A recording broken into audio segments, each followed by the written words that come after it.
Well, coming up on this episode of Dollars with Dennis, we're talking about some things people wish they knew when they were younger. And we're going to do so with Dennis's son, Parker, who's kind of experiencing some of this in real time. That's coming up.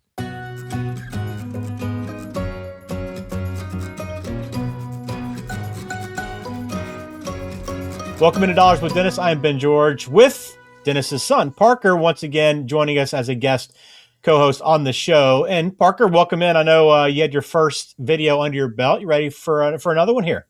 Yes, sir. We're going to talk today about some of the young money mistakes. And really, this is, for people that are a little bit older, these are things maybe, hey, if they could go back in time and change a few things, these are some of the areas that they would probably target. These are common financial mistakes that we all make, right? This is part of life and part of growing up, part of that experience. But I want to get your thoughts on this from someone that's kind of living this now and kind of going through some of these things and kind of find out, how are you approaching it? And then also kind of what some of your friends and some of your peers are doing on each of these categories as well. Remember, you can always get in touch. 401k.faith is the website, and all that contact information is in the show description. So I know one area, Parker, that people always talk about is, man, I wish I would have started a little bit sooner, right? I think people think oftentimes they waited really too long to start taking retirement seriously. Now, I'm guessing you haven't thought about retirement specifically yet because you are in your early 20s, but how are you looking at this long-term saving and starting to put money away now?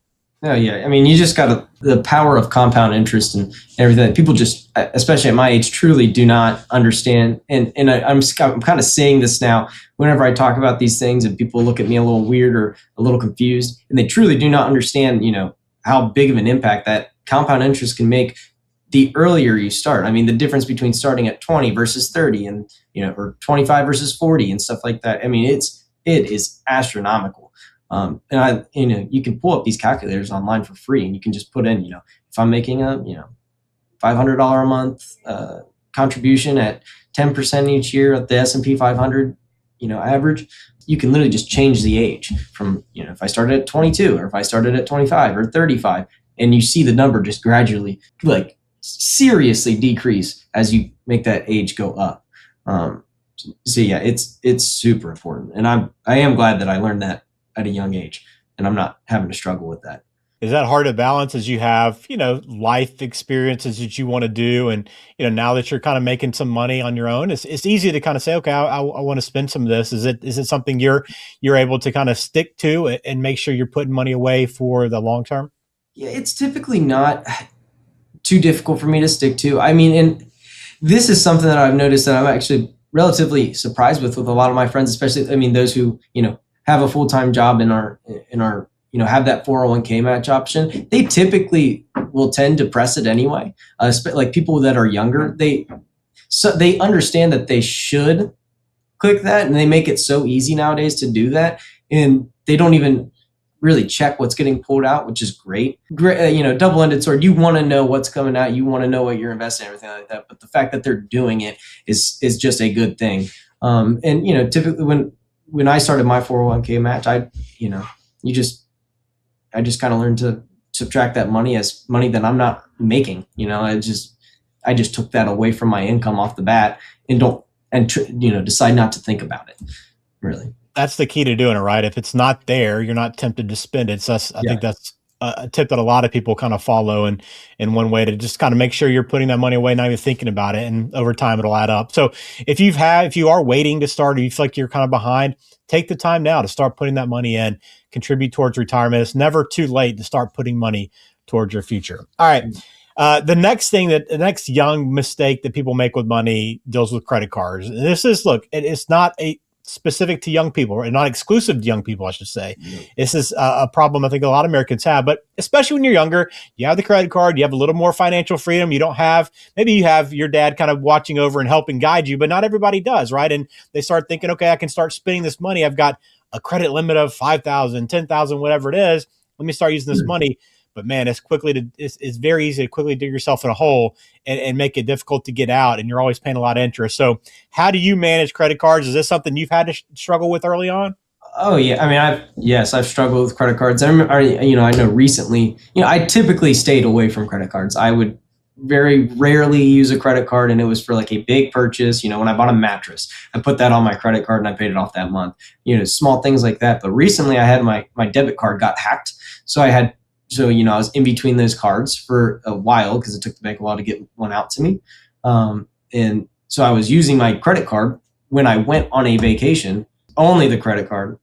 And, just not being able to initially see, it's harder to do the math in your head the more the numbers go. And, and by the end of the trip and by the end, I got back and I had my debit card back and I, got in and looked and I was like, oh my gosh, this is way bigger of a number than I expected it to be.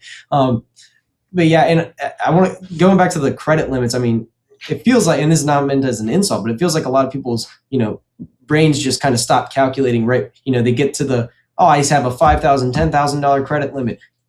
That's what I can spend. And that's just, they just think that's what I can spend. They don't understand, I have to pay that, or I end up paying way more in interest if I'm doing minimum payments. And so they typically don't really get past that because they weren't taught to, but that stuff adds up so quick. And being able to just take a piece of plastic that you swipe and you don't even see the number come out of your bank account, even if you're looking at your bank account, you don't see that number come out of there. It gets dangerous quick, for sure. It does. I mean, I've had struggles with credit cards when I was young too, right? It's very easy to, hey, $20 here, $50 there. Right. Like you said, you get the credit card statement and go, oh, I didn't realize I spent that much. And then a lot of times it can be hard paying it off. And of course, interest rates where they are makes it very difficult if you dig yourself in a hole. So being responsible with that and diligent with that is super important, especially early on, because it puts you behind the 8 ball when you're at a young age. Talking about young money mistakes that people make. Another one is ignoring the 401k match here, Parker. I don't know if you're in a position yet where you're able to get one of those, but I know this is a spot where a lot of people maybe don't understand how the 401k match works, especially early on.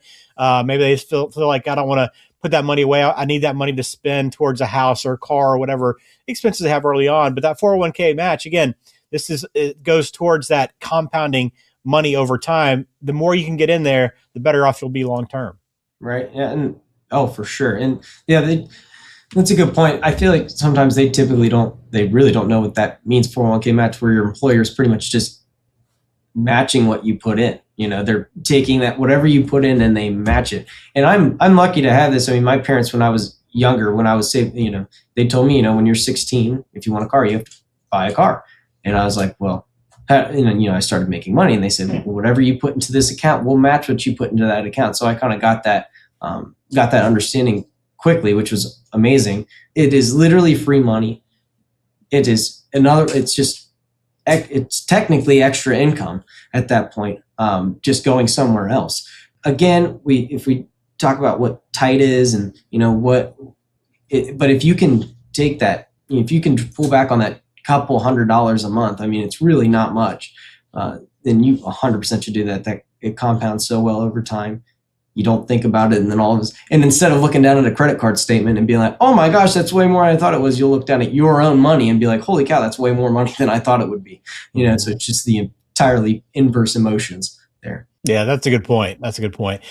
Here's another one, and I'm curious how you view this. One of the regrets a lot of people have is that they didn't plan early enough, right? They started making decent money in their 20s and 30s and just kind of assumed it would all kind of work out, right? Just saving a little bit, but kind of the no plan, just vibes, right? And there's a lot of vibes at your age group, right? I mean, there's a lot of vibing that happens, and It's a common phrase that's being thrown around a lot. But how do you view planning, and maybe more importantly, how do some of your friends and peers view planning? Is it something they talk about at all, or is it just something that's maybe exclusive to you because of who your father is? It's personal. I do have some friends that are, they like their planning and they're doing well with their money. And then there's other friends that just kind of like, well, I make this much money a week, and it's, I take this much, we do the 401k match, but I make this much, and my rent's this much. And, outside of that, I think, I just kind of play it on it. And I'm like, the vibe that I like to go with is safety, of like the safety of having that plan.